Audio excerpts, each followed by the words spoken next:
والأرض جاعل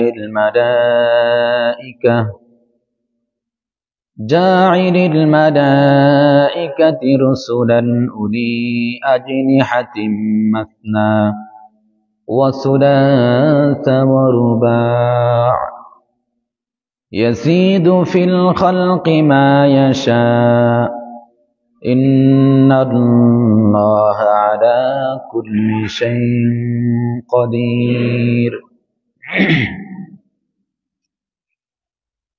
ونشهد أن لا إله إلا الله وحده لا شريك له، ونشهد أن سيدنا وسندنا وحبيبنا وأولانا ومولانا محمدا عبد الله ورسوله. أما بعد فقد قال الله تبارك وتعالى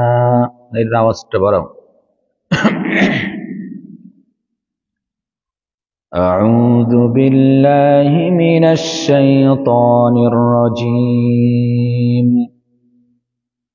بسم الله الرحمن الرحيم. ومن يطع الله والرسول فأولئك مع الذين أنعم الله عليهم من النبيين والصديقين والشهداء والصالحين وحسن أولئك رفيقا. أو كما قال الله تبارك وتعالى: وقال النبي صلى الله عليه وسلم: إذا مات الإنسان انقطع عنه عمله إلا من ثلاثة: إلا من صدقة جارية أو علم ينتفع به أو ولد صالح يدعو له، أو كما قال عليه الصلاة والسلام: اللهم صل على محمد وعلى آل محمد كما صليت على إبراهيم وعلى آل إبراهيم إنك حميد مجيد। محبতের সাথে পড়ি আল্লাহুম্মা বারিক আলা মুহাম্মাদিন ওয়া আলা আলি মুহাম্মাদ কামা বারাকতা আলা ইব্রাহিম ওয়া আলা আলি ইব্রাহিম ইন্নাকা হামিদুম মাজিদ। मोहम्मद ने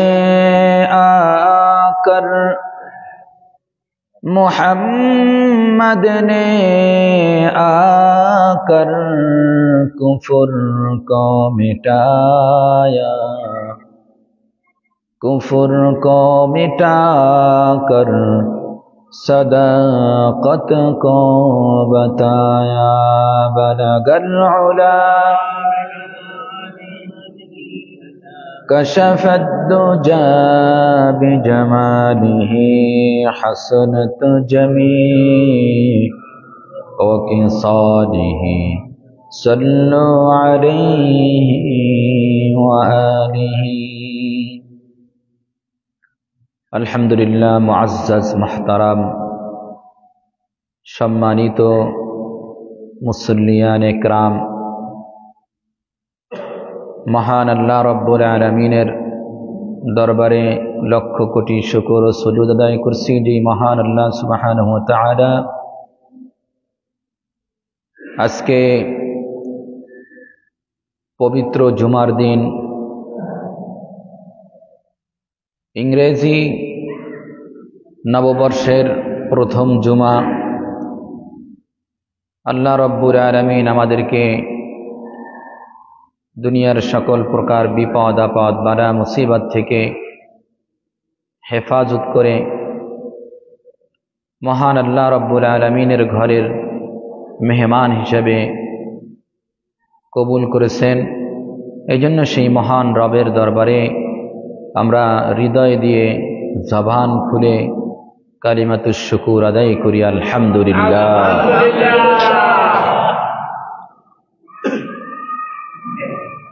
পৃথিবীর মানুষের চাহিদা একরকম, তাদের চাওয়া একরকম, কিন্তু পৃথিবীর মানুষের রবের চাওয়া অন্যরকম।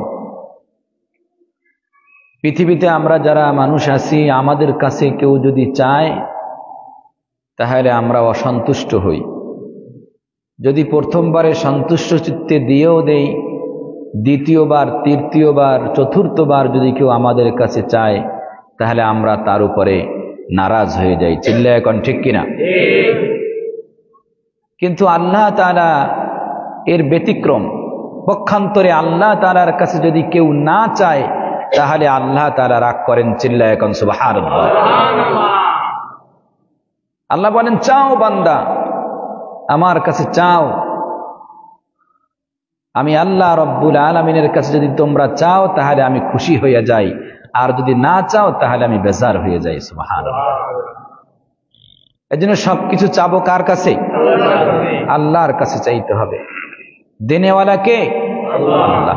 সবসময় আল্লাহর কাছে চাবো, আল্লাহর কাছে মাথা অবনত করব, নিজের মনের চাহিদাকে আল্লাহ তাআলার সামনে বিসর্জন দিয়ে আল্লাহর কাছ থেকে কিছু পাওয়ার আশা রাখব।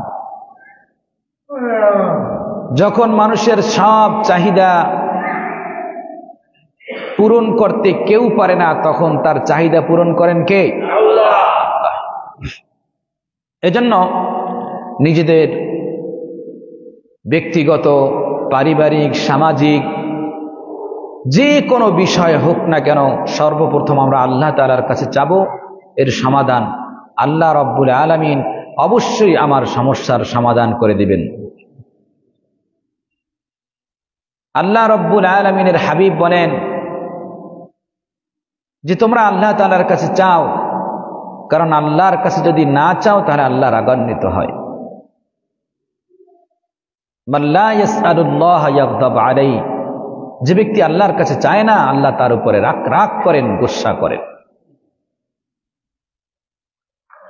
এই জন্য যা কিছু চাওয়ার কার কাছে চাবো? আল্লাহর কাছে চাবো।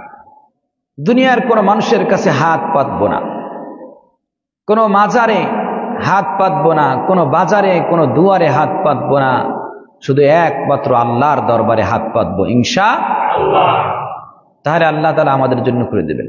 যখন আমরা মসজিদে প্রবেশ করি তখন আমরা দোয়া পড়ি, আল্লাহুম্মা ইফতাহলি আবওয়াবা রাহমাতিক। আল্লাহুম্মা ইফতাহলি, হে আমার প্রভু, হে আমার মালিক, হে আল্লাহ, ইফতাহলি, আমার জন্য খুলে দেন, আবওয়াবা রাহমাতিক, আপনার রহমতের সব দরজাগুলি। সুবহানাল্লাহ। এই বিশ্বাস নিয়ে যে ব্যক্তি ঢুকবে যে আমি আল্লাহর রহমতের দরজা দিয়ে প্রবেশ করছি, তার পুরা জীবনটা বরকতময় করে দিবেন কে? আল্লাহ। এই জন্য ক্ষণে ক্ষণে এই দোয়া পড়তে হবে।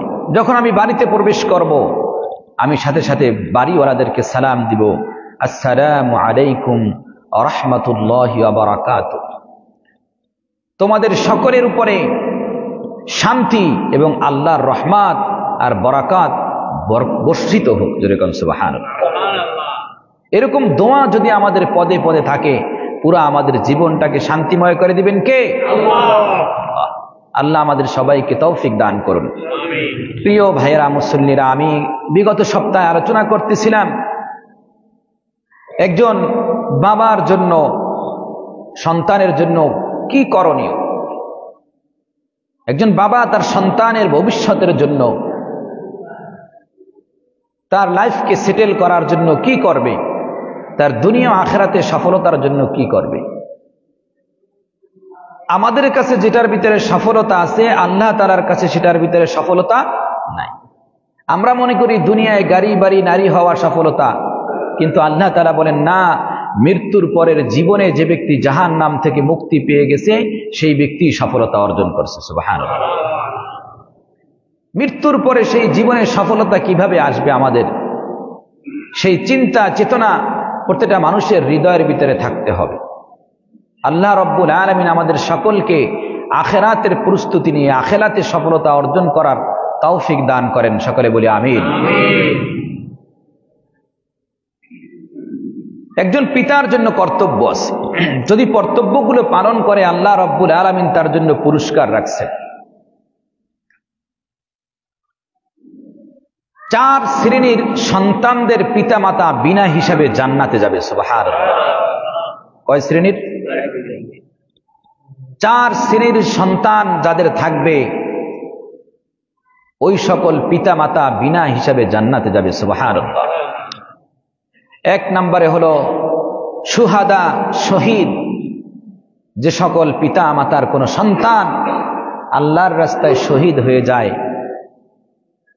ওই শহীদ সন্তানের পিতা মাতাকে আল্লাহ তাআলা বিনা হিসাবে জান্নাত দান করবেন। সুবহানাল্লাহ। বিশ্বনবী সাল্লাল্লাহু আলাইহি ওয়াসাল্লাম এক যুদ্ধের ময়দান থেকে মদিনার ভিতরে প্রবেশ করলেন। মদিনার দ্বার প্রান্তে এসে দেখেন, যখন প্রবেশ করলেন মদিনার প্রান্তে দাঁড়িয়ে একজন মা তার অশ্রু বিসর্জন দিচ্ছে, কান্না করতেছে। বিশ্বনবী সাল্লাল্লাহু আলাইহি সাল্লাম ওই মহিলাকে ডাক দিয়ে বললেন, ও মা, তুমি কি অমুকের মা নও? মহিলা বললেন, ইয়া রাসূলুল্লাহ, ইয়া হাবিবাল্লাহ, আপনি ঠিক ধরেছেন, আমি হলাম অমুক সন্তানের মা। বিশ্বনবী সাল্লাল্লাহু আলাইহি ওয়াসাল্লাম বললেন, তোমার সন্তান এই যুদ্ধের ভিতরে আল্লাহ রব্বুল আলামিনের দ্বীনকে দুনিয়ার ভিতরে জিন্দা রাখার জন্য, আল্লাহ রব্বুল আলামিনের নামকে দুনিয়ার ভিতরে ছড়িয়ে দেওয়ার জন্য জিহাদের ময়দানে শাহাদাত বরণ করে নিয়েছে, নিজের জীবন দিয়ে দিয়েছে। কিন্তু তুমি মনে রাখবা, এই সন্তান শহীদ হওয়ার কারণে কিয়ামতের ময়দানে তুমি শহীদের মা হিসেবে দাঁড় হবে। আল্লাহ রব্বুল আলামিন কিয়ামতের ময়দানে তোমাকে শহীদদের মা হিসেবে দাঁড়া করাবেন, আর বিনা হিসাবে আল্লাহ রব্বুল আলামিন তোমাকে জান্নাত দিয়ে দিবেন। সাহাবা ইকরাম কেমন ছিলেন? ওই মহিলা সাথে সাথে চোখ মুছলেন, বললেন, ইয়া রাসূলুল্লাহ, যদি আমার জন্য এই সুসংবাদ থাকে যে আমার সন্তান আল্লাহর রাস্তায় শহীদ হয়েছে, তাহলে আপনি সাক্ষী থাকেন, আমি এই চোখের পানি মুছলাম, আমি আর কখনোই কান্না করব না।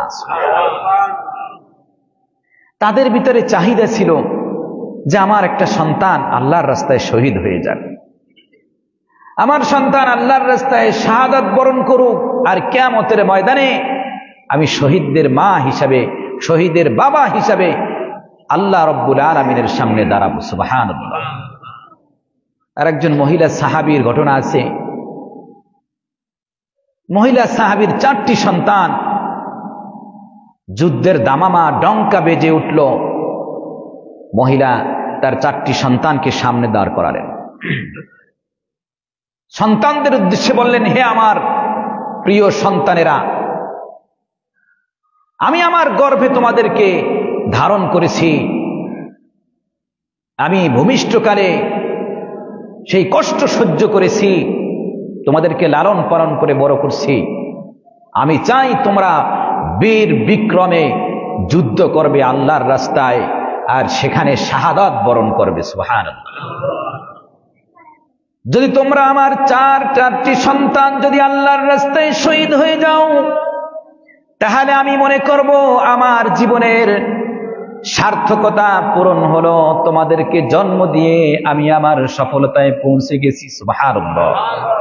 কারণ আমি কিয়ামতের ময়দানে লক্ষ লক্ষ কোটি কোটি মানুষের সামনে 4 শহীদের মা হিসেবে দাঁড়াবো। সুবহানাল্লাহ। কেমন আশা ছিল! এই ছিল বীরাঙ্গনা সাহাবা একরাম, মহিলা সাহাবীরা। এজন্য আমরা এই আশা অন্তরে রাখতে পারি না ইনশাআল্লাহ। যে ব্যক্তি, যে সকল মাতা পিতার একটা সন্তান শহীদ হলো, বিনা হিসেবে তাদের জন্য জান্নাত। 2 নাম্বার হলো, যে সকল মাতা পিতার সন্তান হাফেজ হবে, আলেম হবে, তাদের জন্য বিনা হিসেবে জান্নাত রেখে দিয়েছেন কে? আল্লাহ। আরো জোরে বলেন কে? আল্লাহ তাদের জন্য বিনা হিসেবে জান্নাত রেখে দিয়েছেন।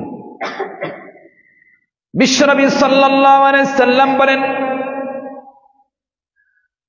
যদি কোনো পিতা মাতা তার কোনো সন্তানকে যদি হাফেজ বানায়, হাফেজে কোরআন বানায়, সন্তানের সিনার ভিতরে যদি পবিত্র কালামুল্লাহ শরীফকে ঢুকাইয়া দেয়, ওই হাফেজে কোরআন কিয়ামতের ময়দানে 10 জন মানুষকে বিনা হিসাবে জান্নাতে নিয়ে যাবে।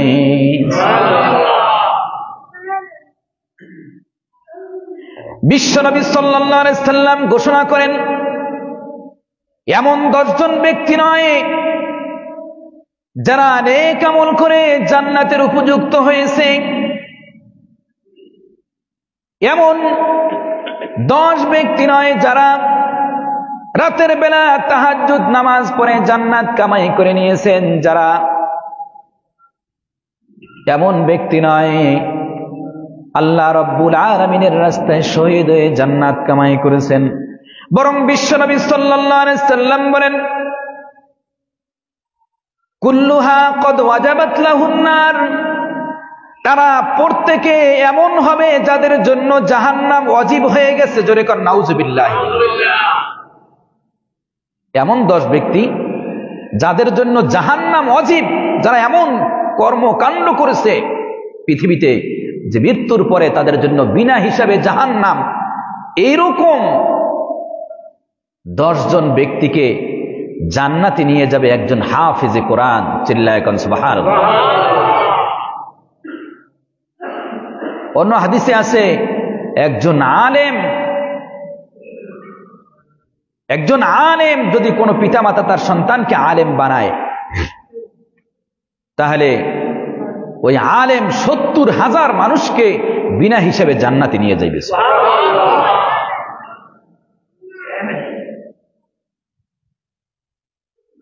তাহলে আমাদের সন্তানদেরকে হাফেজ আলেম বানানোর দরকার আছে না নাই? তাই যদি 10 জন মানুষকে একজন হাফেজে কোরআন জান্নাতে নিয়ে যায়, তার 1 নম্বরে 2 নম্বরে থাকবে তার পিতা মাতা। জোরে কোন সুবহানাল্লাহ। 2 নম্বর হলো হাফেজে কোরআন, আলেমে দ্বীন, তাদের পিতা মাতাকে বিনা হিসেবে জান্নাতে নিয়ে যাবে। 3 নম্বর, যদি কোনো নাবালিগ সন্তান, শিশু যারা এখনো বালেগ হয় নাই, প্রাপ্তবয়স্ক হয় নাই, যারা এখনো ম্যাচিউর হয় নাই, এই সমস্ত সন্তান যদি কারো পিতা মাতার মারা যায় দুনিয়ার থেকে, তাহলে এই সন্তানের পিতা মাতাকে আল্লাহ তাআলা বিনা হিসেবে জান্নাত দান করবে।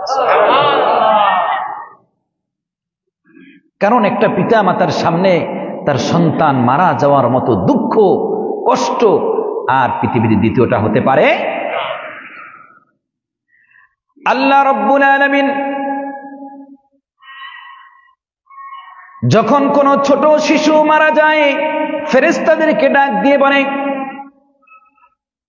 এই যে শিশুটা দুনিয়া থেকে বিদায় নিয়ে আমার কাছে চলে আসলো, তার পিতা মাতার জন্য তোমরা জান্নাতে বাইতুল হাম নামে একটা ঘর বানাও, তোমরা একটা ঘর বানাও, ওয়াসাম্মুহু বাইতুল হামদ, আর ওই ঘরটার ওই বালাখানাটার ওই প্রাসাদটার নাম রেখে দাও বাইতুল হামদ। চিল্লায় কোন সুবহানাল্লাহ। কারণ আমার এই বান্দা বান্দি যাদের সামনে থেকে তুমি ছোট বাচ্চাটাকে নিয়ে আসলা, এটা আমার ওই বান্দা বান্দির একটা কলিজার টুকরা। সুবহানাল্লাহ। আমি ওই বান্দা বান্দির কলিজার টুকরা ধরে টান দিয়েছি, তারা এর উপরে যেহেতু ধৈর্য ধারণ করছে, সুতরাং তার পিতা মাতার জন্য তোমরা জান্নাতে এই বালাখানাটা দিবা। জান্নাতের ভিতরে যত বাইতুল হাম নামে বাড়ি থাকবে, এগুলো ওই সকল পিতা মাতার জন্য যাদের ছোট সন্তান দুনিয়া থেকে বিদায় নিয়ে গেছে। সুবহানাল্লাহ। লাভ আছে না নাই? তাহলে যদি বলি যে আল্লাহ আমার ছেলেটাকেই পাইলো দুনিয়ায়, আর কাউর ছেলে পাইলো না নিয়ে যাওয়ার জন্য, এই কথা বলা যাবে নাকি যাবে না? বলেন না, যাবে না? যাবে না? যাবে না। ধৈর্য ধারণ করতে হবে, কারণ আল্লাহ দিয়েছেন, আবার নিয়ে গেছেন কে? আল্লাহ। একটা ছোট্ট সন্তান যদি জন্মগ্রহণ করে আর সে যদি আল্লাহর কাছে চলে যায়, তারা জান্নাতের পাখি হয়ে উঠতে থাকে। সুবহানাল্লাহ। এরা বিনা হিসেবে জান্নাতি। আর এই সন্তানগুলো কিয়ামতের ময়দানে আল্লাহর সামনে সাক্ষী দেবে, জান্নাত আমাদের মাতা পিতাকে না নিয়ে আমরা জান্নাতে যাব। কারণ ছোট বাচ্চা যারা আছে তাদের আমল নামা অফ থাকে, চালু থাকে বালেগ হওয়ার আগ পর্যন্ত, তাদের আমল নামার কোনো হিসাব হবে। তারা গুনাহ করলে তাদের গুনার কোনো হিসাব নাই, চুরি করলে চুরির কোনো হিসাব নাই, কারণ সে অপ্রাপ্ত বয়স্ক, তার আমল নামা এখন পর্যন্ত চালু হয় নাই। বালেগ হওয়ার আগ পর্যন্ত তার ডায়েরি অফ থাকে। আমাদের হানাফি মাযহাবের বিখ্যাত 3 জন আলেম আছেন, যাদের ইস্তেমবাদ করা মাসালার উপরে আমরা আমাদের জীবনকে পরিচালনা করি, যাদের মাধ্যমে কোরআন ও সুন্নাহর সার নির্যাস আমরা পেয়েছি। তাদের ভিতরে প্রখ্যাত সবচেয়ে বড় যিনি হলেন ইমামে আজম ইমাম আবু হানিফা রাহিমাহুল্লাহ, এবং তার 2 জন শিষ্য ইমাম মুহাম্মদ রাহিমাহুল্লাহ এবং ইমাম আবু ইউসুফ রাহিমাহুল্লাহ। ইমাম মুহাম্মদ রাহিমাহুল্লাহ ছোট ছিলেন, ছোট থাকতেই তার মা ইমাম আবু হানিফার কাছে তুলে দিয়েছেন। সুবহানাল্লাহ। যে সকল পিতামাতা সন্তানদেরকে আলেম বানায়, তাদের জন্য বিনা হিসাবে জান্নাত আছে না নাই? সুফিয়ান সাউরি রাহিমাহুল্লাহ একজন বিখ্যাত, জগৎ বিখ্যাত আলেমে দ্বীন ছিলেন। তার মা ছোটবেলায় তাকে বের করে দিয়েছেন, আর তখন বলেছিলেন, বাবা আমি আল্লাহর রাস্তায় তোমাকে দান করে দিলাম, সুবহানাল্লাহ, তুমি ফিরে আসবে না, কখন ওই দ্বীন শিক্ষা করো, গ্রহণ করো, আর দ্বীনকে গোটা পৃথিবীর মানুষের কাছে ছড়িয়ে দাও। 1 যুগ পরে আবু সুফিয়ান সাউরি উনি বাড়িতে আসলেন, দরজায় করাঘাত করলেন, ভিতর থেকে মা আওয়াজ দিয়েছে, কে? বলছে আমি সুফিয়ান। সুফিয়ান কে? বলছে না, আমি আপনার ছেলে। আমি সুফিয়ান নামে কাউকে চিনি না। মা আমাকে ভুলে গেছেন, আপনি 1 যুগ আগে আমাকে যে বাড়ি থেকে বের করে দিয়েছিলেন, আল্লাহর রাস্তায় পাঠাইছিলেন, আমি সেই সুফিয়ান। তার মা ঘর থেকে আওয়াজ দিয়েছেন যে আমি যেই জিনিস দান করি ওই জিনিস আর আমার কখন আমি ফেরত নেই না। সুবহানাল্লাহ। আমি তো তোমাকে আল্লাহর রাস্তায় দান করে দিয়েছি, তোমাকে আমি কিয়ামতের ময়দানে আল্লাহর কাছ থেকে বুঝে নেব। তুমি যাও, ওখান থেকে চলে যাও, গোটা পৃথিবীতে ইসলামকে ছড়িয়ে দাও। কেমন ছিলেন তারা? অনুরূপভাবে হযরতে ইমাম মুহাম্মদ রাহিমাহুল্লাহর আম্মা তাকে ইমাম আবু হানিফার হাতে তুলে দিলেন। ইমাম আবু হানিফা রাহিমাহুল্লাহ একদিন প্রভাতে সকালবেলা ক্লাসের ভিতরে তার বিখ্যাত উস্তাদ ইমাম আবু হানিফা রাহিমাহুল্লাহর কাছে জিজ্ঞাসা করলেন, ওস্তাদ, যদি কোনো নাবালিগ সন্তান এশার নামাজ আদায় করার পরে রাত 12টার দিকে যদি আবার বালেগ হয়ে যায়, এই সন্তানটা বালেগ হওয়ার সাথে সাথে প্রথমে গোসল করে ফজরের নামাজ আদায় করবে নাকি আবার এশার নামাজ আদায় করবে? কথা বুঝছেন কিনা? একটা ছেলে আমার এখানেও আছে মাশাআল্লাহ, অনেক ছোট ছোট বাচ্চারা এসে এশারের নামাজ পড়ে, আবার ফজরও দেখি, আমার হৃদয়টা ভরে যায়। আফসোস লাগে ওই সমস্ত যুবক ভাইদের উপরে, ওই সমস্ত লোকদের উপরে যাদের আমল নামা খুলে গেছে, কিন্তু তাদের মসজিদে আসার খবর নাই। এরকম ইমাম মুহাম্মদ রাহমাতুল্লাহ বললেন যে রাত 12টার সময় সে এশার নামাজ পড়ছে, আবার রাত 12টার সময় বালেগ হলো, এখন তার উপরে গোসল ফরজ। গোসল করে সে কি ফজরের নামাজ পড়বে নাকি এশার নামাজ তাকে আবার পড়তে হবে? ইমামে আজম ইমাম আবু হানিফা উনি উত্তর দিলেন, সে প্রথমে আবার এশার নামাজ আদায় করবে। সুবহানাল্লাহ। কারণ সে যে এশার নামাজটা পড়ছে ওটা তার আমল নামায় উঠে নাই, ওটা তার পিতামাতার আমল নামায় চলে গেছে। সুবহানাল্লাহ। কারণ তার আমল নামায় এখনো খোলা হয় নাই, তার ডায়েরি এখনো শুরু হয় নাই। যখন সে বালেগ হয়েছে তখন তার ডায়েরি শুরু হয়েছে। যখন সে তার ডায়েরি শুরু হয়েছে তখন তার উপরে এশার নামাজ ফরজ হয়েছে, আর আগে এশার নামাজ তার উপরে ফরজ ছিল না, এখন তাকে আগে এশার নামাজ আদায় করতে হবে। সুবহানাল্লাহ। সকালবেলা জিজ্ঞাসা করছে, ইমাম মুহাম্মদ রাহমাতুল্লাহ বললেন, আলহামদুলিল্লাহ হযরত, যেই ছেলেটা, যেই নাবালক ছেলেটা এশার নামাজ পড়ার পরে আবার রাত 12টার সময় বালেগ হয়েছে, সে গোসল করে সর্বপ্রথম এশার নামাজই আদায় করছে। সুবহানাল্লাহ। কারো বুঝতে আর বাকি ছিল না, সেই লোকটা অন্য কেউ নাই, ইমাম মুহাম্মদ রাহমাতুল্লাহ আলাইহি ছিলেন। জোরে কোন সুবহানাল্লাহ। দেখেন ছোট বাচ্চারাও তখন জানতো এই মাসালা কেমন ছিল, যে বালেগ হয় নাই সেও জানে আমার নামাজ কখন শুরু হবে, আমার আমল নামায় কখন উঠবে। এই জন্য ছোট বাচ্চারা যদি মারা যায় তারা বিনা হিসাবে জান্নাতি, আর তারা পিতা মাতাকে নিয়ে জান্নাতে চলে যাবে। জোরে কোন সুবহানাল্লাহ। কয় শ্রেণীর হলো? 2 শ্রেণী। একটা 3 শ্রেণী হলো।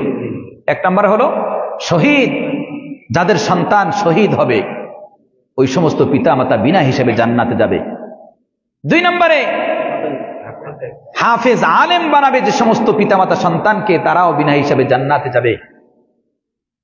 3 নম্বরে যে সমস্ত পিতা মাতার ছোট ছোট বাচ্চাগুলো দুনিয়া থেকে বিদায় নিয়ে যাবে নাবালক অবস্থায়, আর পিতা মাতা ওই সন্তানের বিরহ বেদনাকে সহ্য করে নেবে, আল্লাহর প্রশংসা করবে, আল্লাহর উপরে সন্তুষ্ট থাকবে, আল্লাহ তাআলা তাদেরকে বিনা হিসাবে জান্নাত দান করবেন। কিন্তু আমাদের অবস্থা হলো যে আমরা সন্তান জন্ম দিতেই চাই না। ঠিক না বেঠিক? হ্যাঁ, আরে ভাই, আমাদের সমাজের ভিতরে একটা স্লোগান আছে, স্লোগানটা হলো যে 2টি সন্তানের বেশি নয়, একটি হলে, আছে না নাই? এটা শোনেন না আপনারা কেউ? 2টি সন্তানের বেশি নয়, একটি হলে।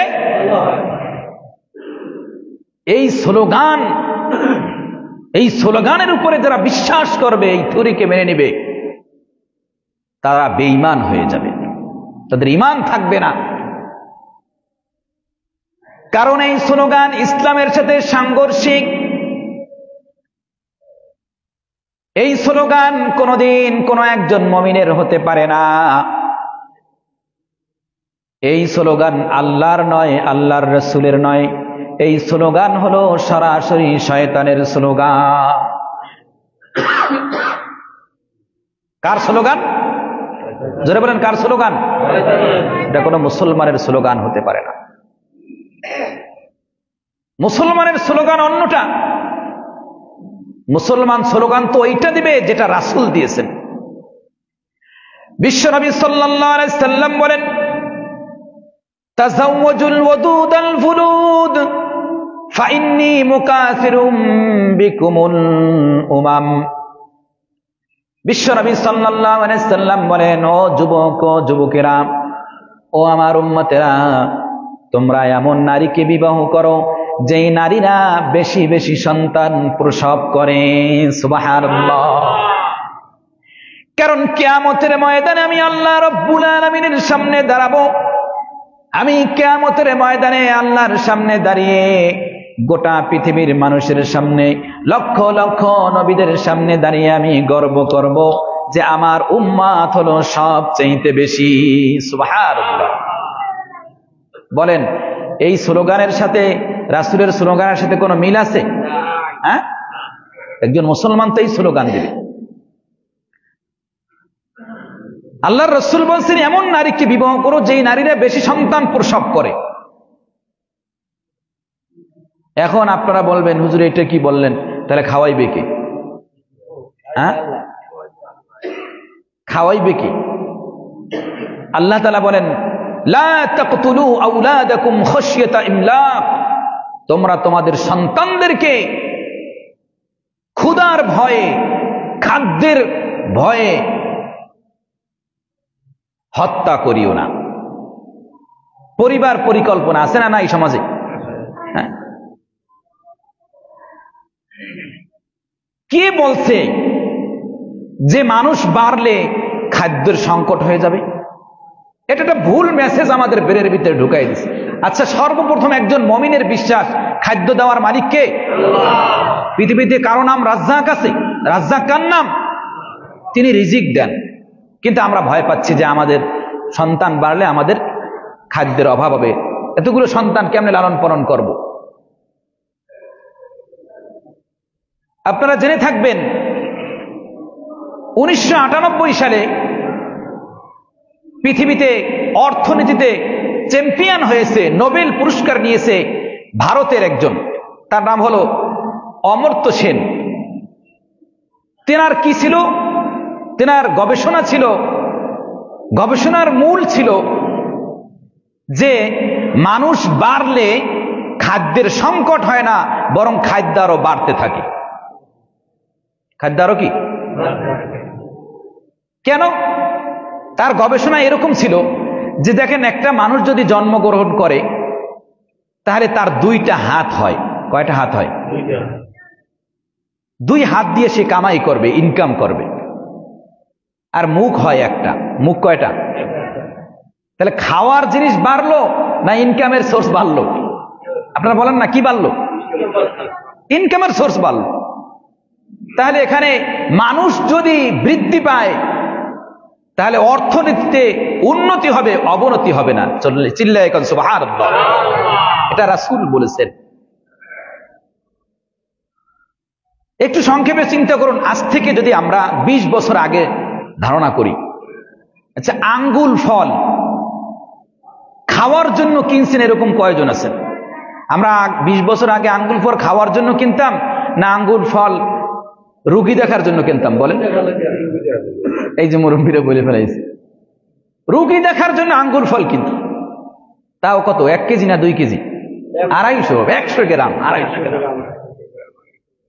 20 বছর আগে মানুষ কম ছিল না বেশি ছিল? কম ছিল। তখন মানুষ আঙ্গুর ফল কিন্তু রুগী দেখার জন্য 250 গ্রাম। তাও কোনটা? আঙ্গুর ফল শুকাইয়া প্রায় কিসমিসের কাছাকাছি হয়ে গেছে। হ্যাঁ, আর কিনবে কোথা থেকে? দোকানই আসলে হাফ কেজি, আপনি 250 গ্রামের বেশি কিনবেন কেমনে? কিন্তু এখন যাইয়া দেখেন, আগে কলাপাড়ার ভিতরে ফলের দোকান খুঁজে পাওয়া মুশকিল ছিল, আর এখন বানাতি বাজারের এপার ওঠার আগেই ফলের দোকানে ভরপুর। আছে না নাই? এই বরকত দিয়েছেন কে? তাহলে জনসংখ্যা বাড়ার কারণে খাদ্যের অভাব হয়েছে না খাদ্যের বৃদ্ধি পেয়েছে? বৃদ্ধি পেয়েছে। বহুত খাইতেছি আমরা, শুকরিয়া আল্লাহ তাআলা। এজন্য আল্লাহ রাব্বুল আলামিন বলেন লা তাকতুলু আওলাদাকুম খাশিয়াতা ইমলাক, তোমরা তোমাদের সন্তানকে হত্যা করিও না খাদ্যের অভাবে, খাদ্যের ভয়ে। কারণ রিজিক দেওয়ার মালিক কে? আল্লাহ। এজন্য সন্তান যাদের বেশি হবে এই স্লোগান বন্ধ করতে হবে।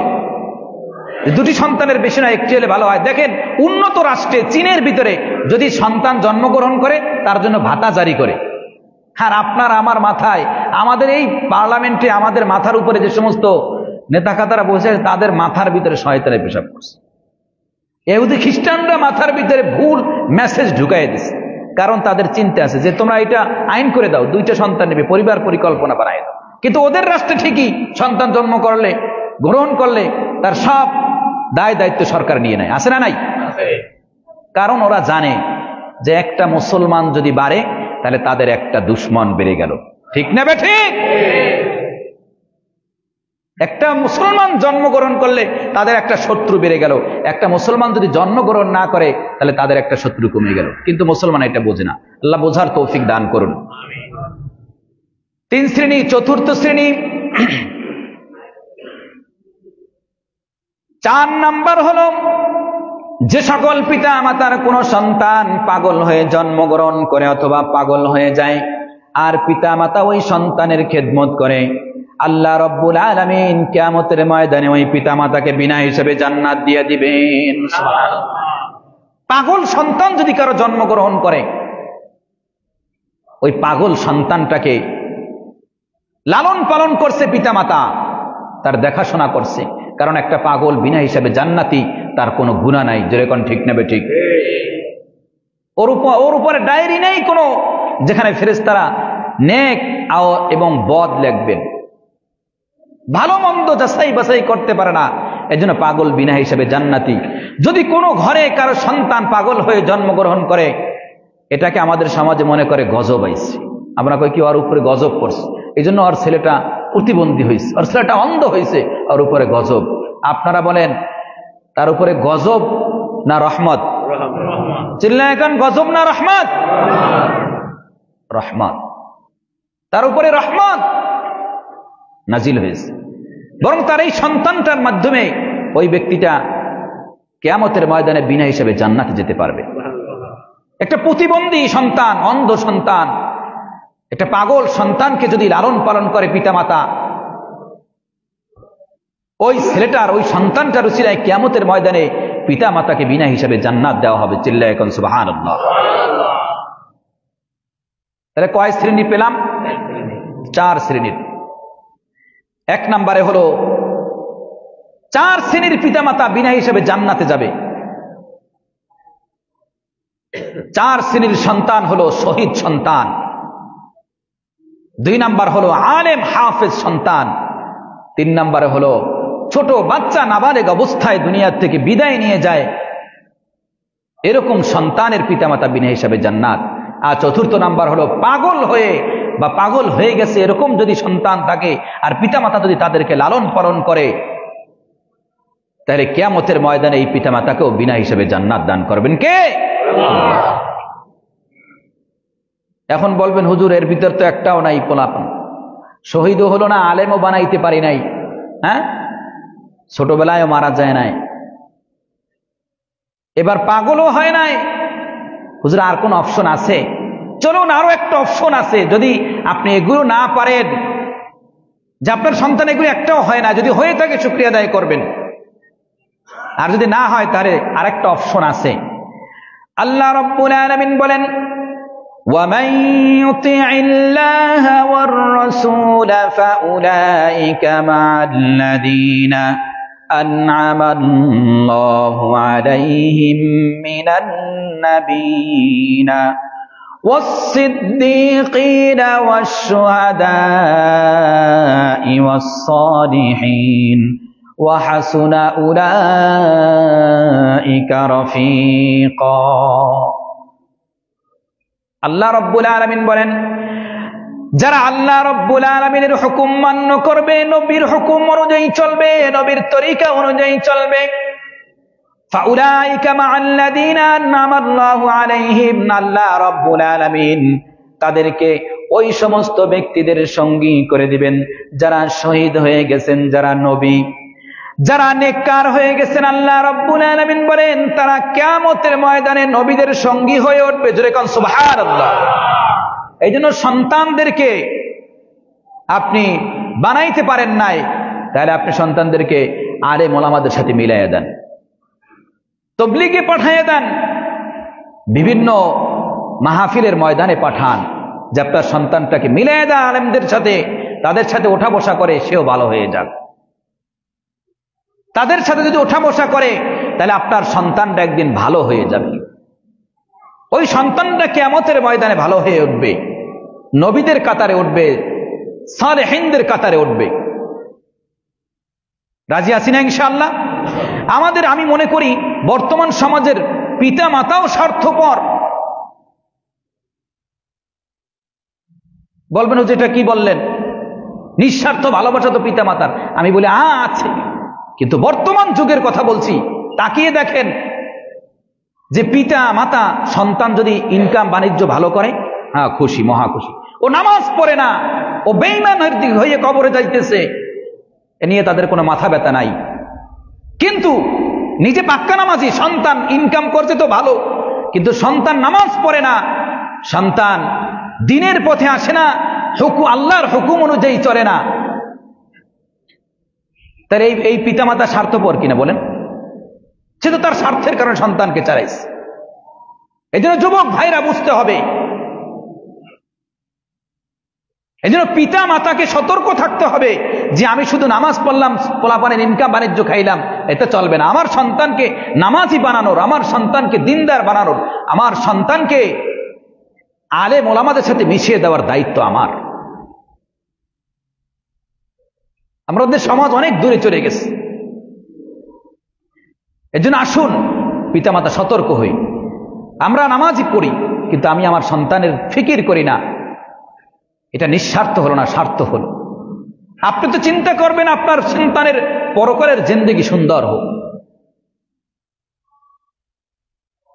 আল্লাহ আমাদের বোঝার তৌফিক দান করুন। এই জন্য সন্তানদেরকে ভালো ভালো কাজের সাথে মিলিয়ে দেবো তো ইনশাল্লাহ। কে কে দেবেন? হাত উঁচু করেন ইনশাল্লাহ। বলেন আলেম ওলামা যেখানে, আমরা আলেম ওলামা নাই যেখানে, হাত নামান। যুবকরা দেখি স্লোগান দেয়, হায় হায়, কার পিছে দৌড়ায়, কার জবান দিয়ে, কার রক্ত দিয়ে কার বিরুদ্ধে লাগতেছে। হে দোস্ত, তুমি কয়বার সকালবেলা থেকে সন্ধ্যা পর্যন্ত আল্লাহর নাম বলছো? মুখের থেকে একবার বিসমিল্লাহ বের হয়েছে তোমার? তুমি কার ডিজাইনে চলতেছো? বর্তমান সময়ের যুবকরা তো ডিজাইন, একটা চুলের ডিজাইন, একটা উদাহরণ দেয় আপনাদেরকে, অনেক আবার রাগ করবে আমার সাথে। হ্যাঁ, আচ্ছা বলো তো, এই যে চুলের যে ডিজাইনটা, এই ডিজাইনার পৃথিবীতে এমন কোন রাষ্ট্র আছে যেখানে কোন নাপিতরে ডিজাইনার হিসেবে সমাজের ভিতরে এরকম ভাবে সাপোর্ট করছে? একজন নাপিত কি ডিজাইনার? কি বুয়েট ইঞ্জিনিয়ার এই ডিজাইন বানাইছে? তুমি কার ডিজাইন মাথায় নিয়ে ঘুরতেছ? আমার যে মাথায় ডিজাইন আছে, এই পাগড়ি, আমার এই চুল লম্বা, হ্যাঁ আমার দাড়ি, আমি তো বলি পৃথিবীর শ্রেষ্ঠ মানবের এই ডিজাইন।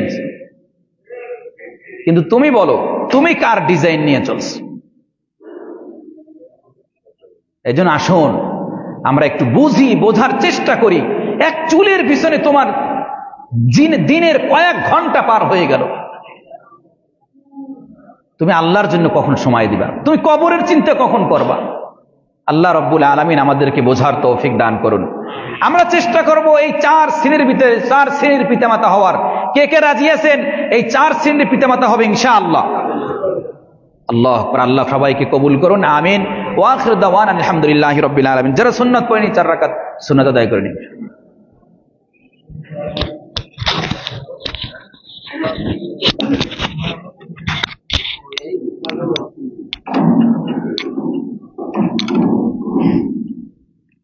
Iya.